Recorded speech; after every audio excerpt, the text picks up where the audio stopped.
Hello बच्चों, चलिए प्रश्न को पढ़ते हैं। शुद्ध जल के जल विभव व पराशरण विभव होते हैं। पहला है 0 व 0, दूसरा है 100 व 100, तीसरा है 0 व 100, चौथा है 100 व 0। तो आइए देखते हैं इस प्रश्न का हल क्या होगा। सबसे पहले बात करेंगे हम मुख्य अवधारणा की। मुख्य धारणा हो जाएगा, देखते हैं कि जल विभव और पराशरण विभव क्या होता है। पहले बात करेंगे जल विभव की। जल विभव, अगर हम बात करें कोई कोशिका के जल, या ऐसे कह सकते हैं यदि कोई कोशिका को जल में रखा जाए तो शुद्ध जल के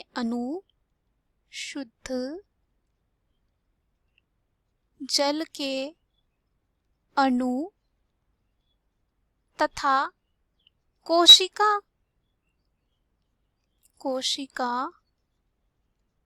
में विलयन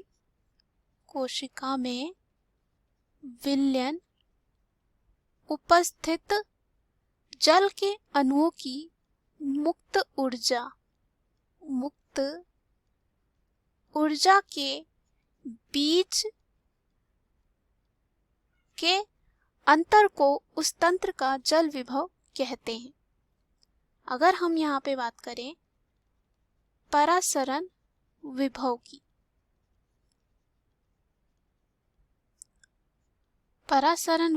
बात करें, ये क्या होता है? किसी विलयन का पराशरण दाब उसमें उपस्थित विलय के अणुओं के कारण होता है तथा विलय के अणुओं का जल में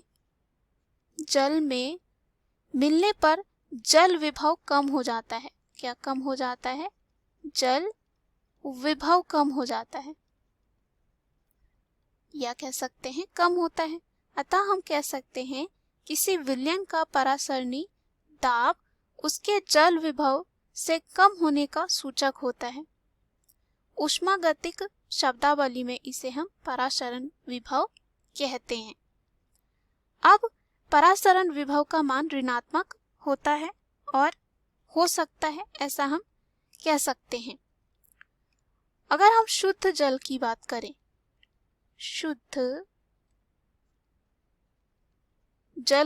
करें, इसमें कोई भी विलय अणु नहीं होता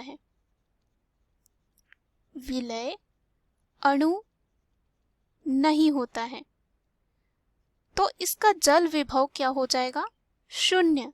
साथ ही साथ पराशरण विभव भी क्या होगा? 0 होगा। ऐसा इसलिए क्योंकि हमने देखा परासरणी विभव के बारे में कि किसी विलयन का परासरण दाब उसमें उपस्थित विलय के अणुओं के कारण होता है। अगर ये नहीं होगा तो कह सकते हैं किसी विलयन का परासरण दाब भी नहीं होगा। तो यहाँ पे क्या हो जाएगा? 0 होगा। उसी तरह जल विभव भी क्या होगा? 0, क्योंकि यहाँ पे अगर हम जल विभव की बात करें, जल क्षमता पानी में संभावित ऊर्जा का माप है और पानी की क्षमता पानी में विलय सांद्रता पर निर्भर करती है। तो पुनः यहाँ पे भी विलय नहीं होता है शुद्ध जल में, तो जल विभव भी क्या हो जाएगा? 0 हो जाएगा। विकल्प में चलते हैं। पहला जो विकल्प दे रखा है इस प्रश्न में वो है 0 व 0, तो ये हमारे प्रश्न का सही उत्तर हो जाएगा। दूसरा है 100 व 100, तो 100 और यहाँ पे कह सकते हैं 100 नहीं होता है, 0 व 0 होता है। तीसरा है 0 व 100, ये भी नहीं होगा, तीसरा भी गलत हो जाता है। चौथा है 100 व 0, तो ये जो है इतना अधिक नहीं हो सकता है, तो ये भी क्या हो जाएगा? गलत। दिए गए प्रश्न का सही उत्तर ए है। आशा करती हूँ यह उत्तर आपको समझ में आया होगा। धन्यवाद।